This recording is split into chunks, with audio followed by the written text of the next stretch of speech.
संबोधन है, हे नाथ। नाथ माने स्वामी, नाथ माने मालिक।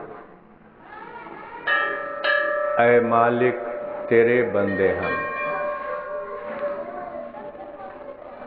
रैदास गाते हैं, प्रभु जी तुम स्वामी हम दासा, ऐसी भगति करे रैदासा। कुछ दिन पहले पेरिस में एक अभूतपूर्व प्रदर्शन हुआ। एक सप्ताह पहले पेरिस में लगभग 10 लाख लोग जुटे।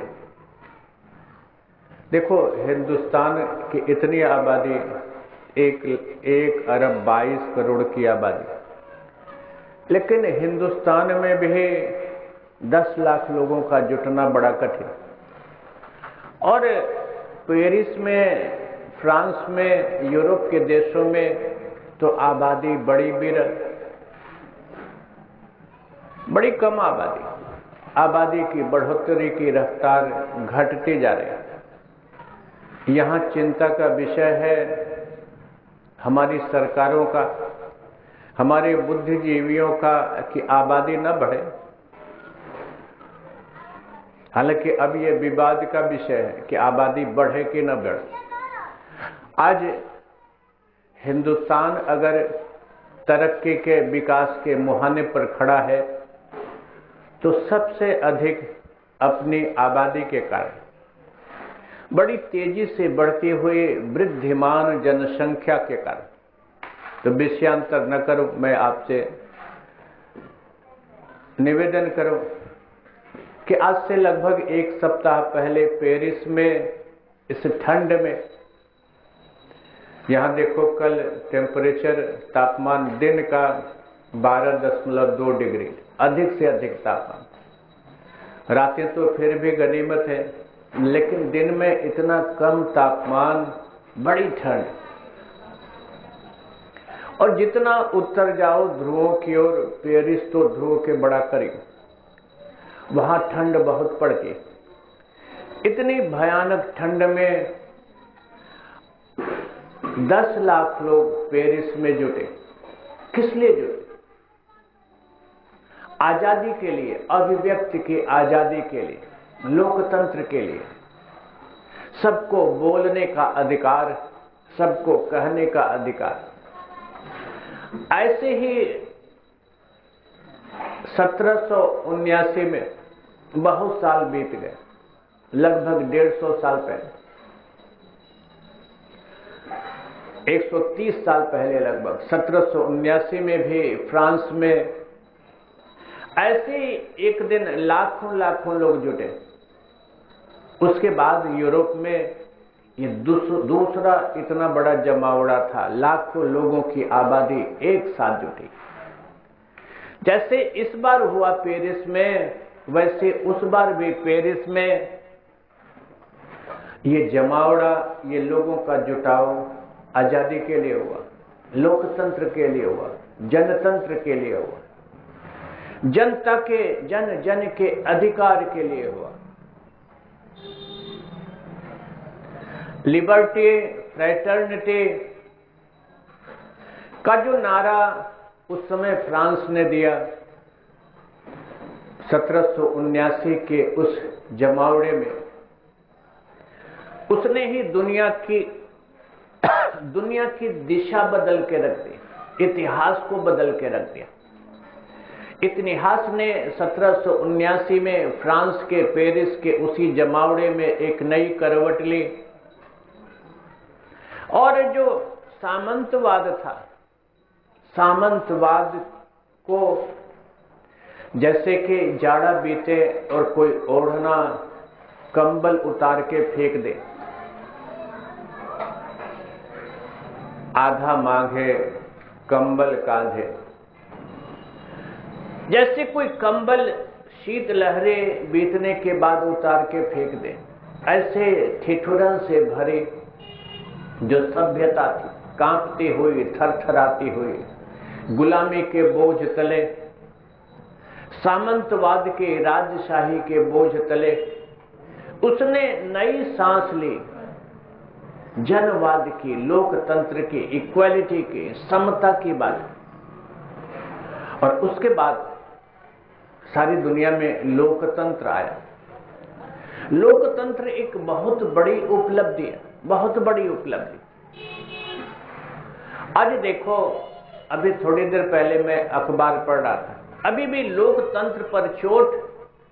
हिंदुस्तान दुनिया का सबसे बड़ा लोकतंत्र, अमेरिका दुनिया का सबसे पुराना लोकतंत्र। हिंदुस्तान के इस सबसे बड़े लोकतंत्र पर दोनों ओर से, तीनों ओर से चोटें पड़ रही। उत्तर में चीन के सरकारी अखबार ने लिखा है, चुनौती देते हुए, कि हिंदुस्तान तरक्की करना चाहता है, लेकिन तरक्की उसकी रुकी इसलिए है कि वहां लोकतंत्र है। लोकतंत्र के कारण, लोकतंत्र के का नाजायज लाभ उठाते हुए लोग मेहनत नहीं करते, श्रम नहीं करते। श्रम न करने के कारण वहां उत्पाद ज्यादा नहीं होता, उत्पादन कम होता है। सही है, हिंदुस्तानी जल्दी श्रम नहीं करना। आज भी हिंदुस्तान सकल राजस्व का 7.5% हिंदुस्तानी सरकार अपने कर्मचारियों को देती है। हिंदुस्तान की, देश की, प्रदेश की सरकारें कुल मिलाकर 7.5% सकल राजस्व का अपने कर्मचारियों की तनख्वाह में देती है। पुराना आंकड़ा, थोड़ा सा पुराना, हिंदुस्तान की 2.7% आबादी सरकारी सेवा में है। सही है, सरकारी कर्मचारी लोकतंत्र का लाभ लेते और काम ठीक से नहीं करते। प्राइवेट सेक्टर में काम जिस ढंग से होता है, जिस गति से होता है, उस गति से, उस इंटेंसिटी से, उस सघनता से, उस जिम्मेदारी से, उस अकाउंटेबिलिटी से सरकारी कार्यालयों में काम नहीं होता। ये बहुत बड़ी समस्या है आज, नौकरशाही की समस्या, लाल फीताशाही की समस्या। मोदी जी ने इस समस्या को, इस विडंबना को समझने की चेष्टा की है और प्रयास कर रहे हैं। थोड़ा सा रंग बदला है, कम से कम दिल्ली में तो बदला है, यहां तो अभी नहीं दिखाई देता। तो सच है ये कि लोकतंत्र का दुरुपयोग होता है, लेकिन दुरुपयोग तो अधिनायकत्व का भी होता है, दुरुपयोग तो तानाशाही का भी होता है। दुरुपयोग तो राज्य के पास जब ज्यादा अधिकार केंद्रित होते हैं तो अधिकारों के केंद्रीकरण का भी दुरुपयोग होता है। हजारों साल से राजशाही ने, सामंतशाही ने, जमींदार प्रथा ने दुरुपयोग ही तो किया है सत्ता के केंद्रीकरण का, अधिकारों के केंद्रीकरण। जनवादीकरण, जनतंत्रीकरण नई प्रक्रिया है, आधुनिक प्रक्रिया है और मानवतावादी प्रक्रिया है, विवेकवान प्रक्रिया है। यह स्पृहणीय है, श्लाघ्य है, अभिनंदनीय और संरक्षणीय है। तो देखो, जनवाद कहो, लोकतंत्र कहो, इसकी पॉजिटिविटी, इसकी धनात्मकता तो बहुत है, लेकिन इसकी ऋणात्मकताएं भी कम नहीं है। इसकी एक बहुत बड़ी ऋणात्मकता है, इसके साथ एक नकारात्मक चीज जो लगी हुई। जन जन ने जब से अपनी अधिकार चेतना से लैस होना शुरू किया, जन जन का लोकतांत्रिक चुनाव प्रक्रिया में जैसे जैसे पॉलिटिसाइजेशन, राजनीतिकरण प्रारंभ हुआ, सत्ता का जैसे विकेंद्रीकरण प्रारंभ हुआ। अभी देखो, पिछली सरकार ने, मनमोहन सिंह जी की सरकार ने एक दशक के शासन में बहुत से ऐसे कानून पास किए, बहुत से जनतांत्रिक कानून, जनता को अधिक अधिकार देने के कानून पास किए, जैसे कि आरटीआई, बहुत से कानून। अभी जाते जाते भी मनमोहन सिंह जी की सरकार पंचायतों को और अधिक अधिकार देने की वकालत करते हुए गई।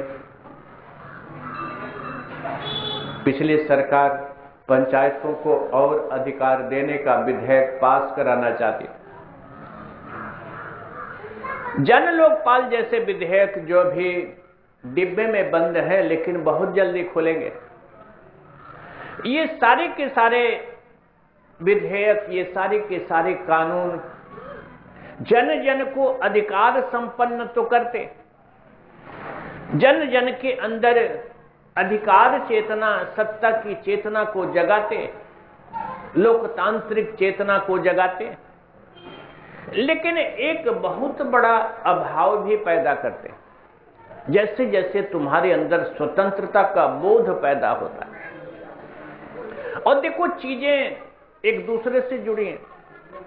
ये जो लोकतंत्र पश्चिम में आया और धीरे धीरे पूरब की ओर, हिंदुस्तान जैसे देशों की ओर बढ़ा,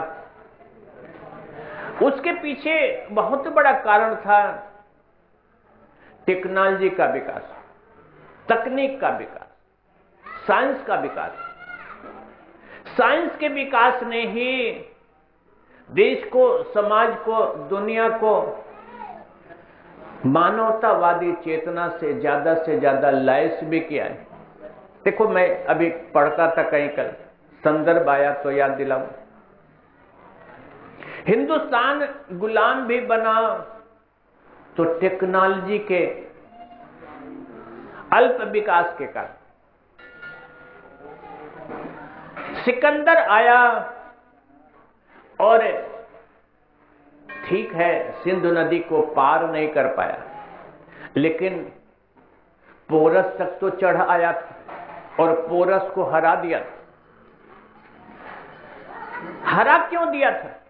इसलिए हरा दिया था कि जो सेना थी, और उसके बाद जब बाबर आया केवल 8000 सिपाहियों के साथ आया, अश्वारोहियों के साथ आया, घुड़सवारों के साथ आया। यहां की अभी जो सेना थी वो लड़ रही थी हाथियों से। पोरस की सेना में हाथी प्रधान थे और अलेक्जेंडर की सेना में अश्व प्रधान थे, घोड़े प्रधान थे। उस समय देखो, हाथी के स्थान पर घोड़ों का इस्तेमाल नई प्रावैधिकी का प्रयोग था।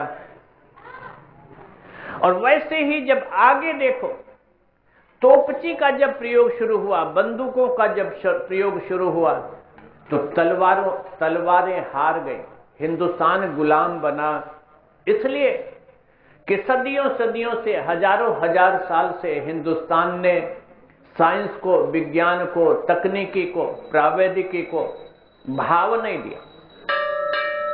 आत्मा को, आत्मविज्ञान को, जीवन मर्म विज्ञान को, जिसकी मैं कल चर्चा करता था, इतना अधिक महत्व दिया कि जीवन समाज का पलड़ा असंतुलित हो गया और उसी का खामियाजा हिंदुस्तान ने भुगता। विदेशी आक्रांता हिंदुस्तान पर विजयी क्यों हुए? विजयी इसलिए हुए कि उनके पास तकनीकी, उनके पास विज्ञान का ज्ञान हमसे ज्यादा। हिंदुस्तानी रजवाड़े हार इसलिए गए कि पश्चिम के लोगों के पास, विदेशी आक्रांताओं के पास हाथी की जगह पर चपल अश्व थे, तलवारों की जगह पर, धनुषों की जगह पर तोपचियां थी, तोप थे, बंदूकें थी। बंदूकों से तो, बंदूकों का मुकाबला, तोपची का मुकाबला तलवार से नहीं कर सकते।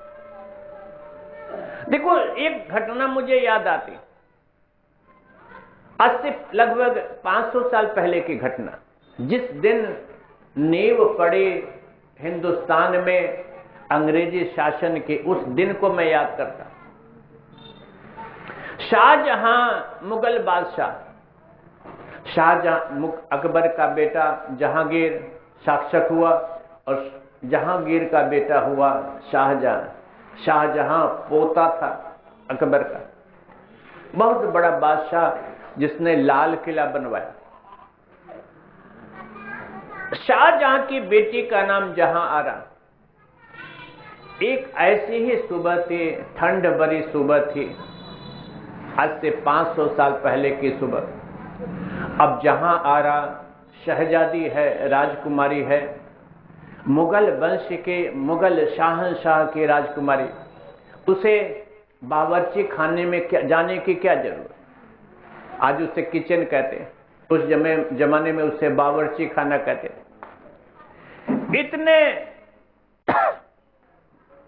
इतनी दासियां, इतने गुलाम, इतनी बांदियां काम करने वाले, उनके यहां बांदियां कहते थे, अपने यहां नौकरानियां कहते हैं, दासियां कहते हैं।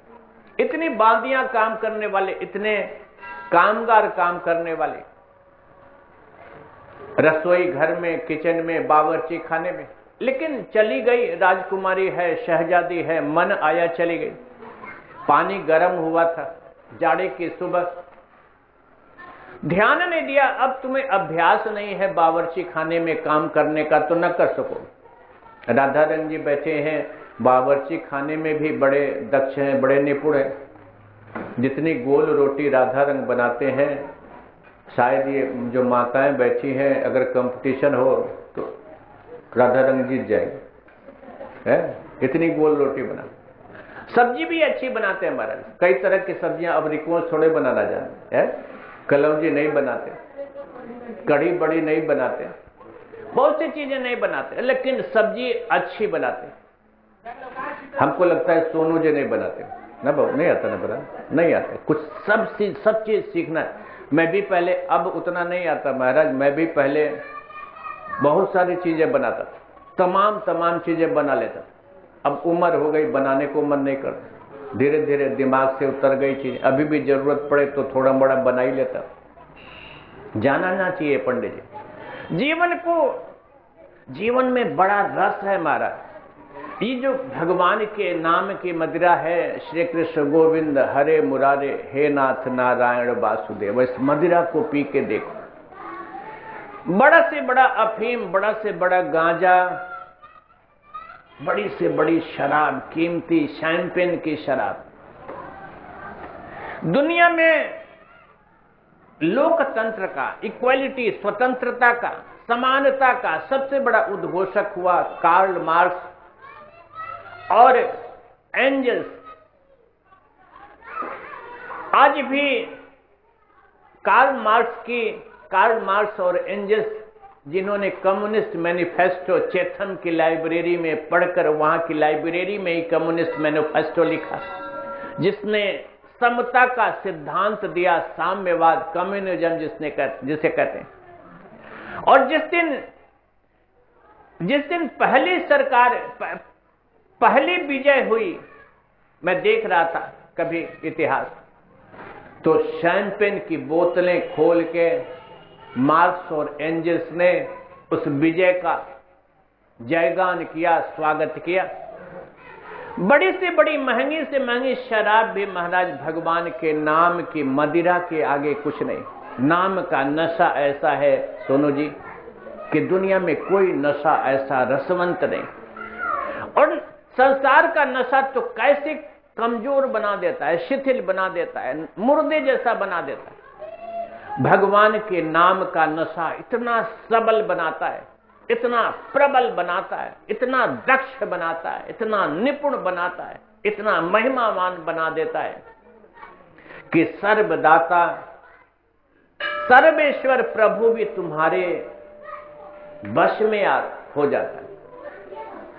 सुमेरी पवन सुत पावन नामो, अपने वश करी राख्यो राम।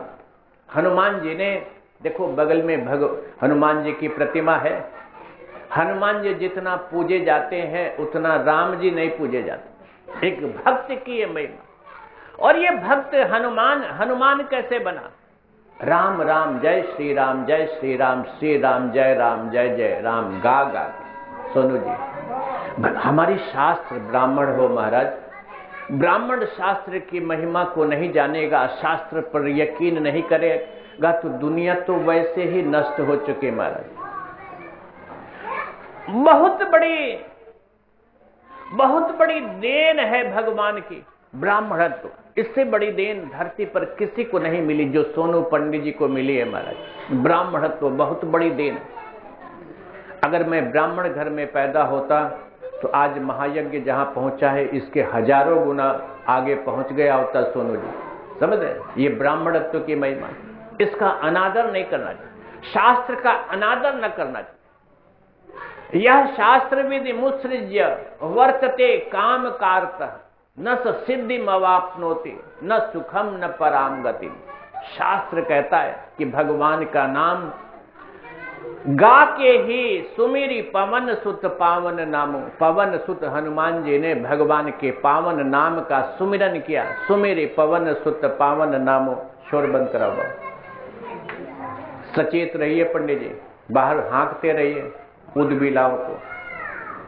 अपने वश करी राख्यो राम, अपने वश में कर लिया किसको? सर्वेश्वर भगवान श्री राम को। सर्वदाता, सर्व नियंता, सर्व स्वामी भगवान को वश में कर लिया। ध्यान देना। तो ये शास्त्र कहता है, और शास्त्र कहता है कि शास्त्र के वचन को प्रमाण मानो। क्यों प्रमाण मानो? गीता ही कहती है, एक शास्त्र ही कहता है, शास्त्रों का शास्त्र है गीता। कौन गा रहा है महाराज? माता न गाए, काहे गा रहे? ये गाने की जगह है चाची। अरे सुनना चाहिए, ये सुनने को मिलेगा क्या? फिर गाने को तो घर पर गाना चाहिए। पतिदेव की सेवा करते हुए, बहू से बतियाते हुए, घर पर बैठे हुए भगवान के नाम गा, यहां सुनना चाहिए। कोई मेरे जैसा बोले तो कान का दोना वैसे ही खड़ा कर लेना चाहिए, वैसे ही श्रवण करना चाहिए जैसे बछड़े।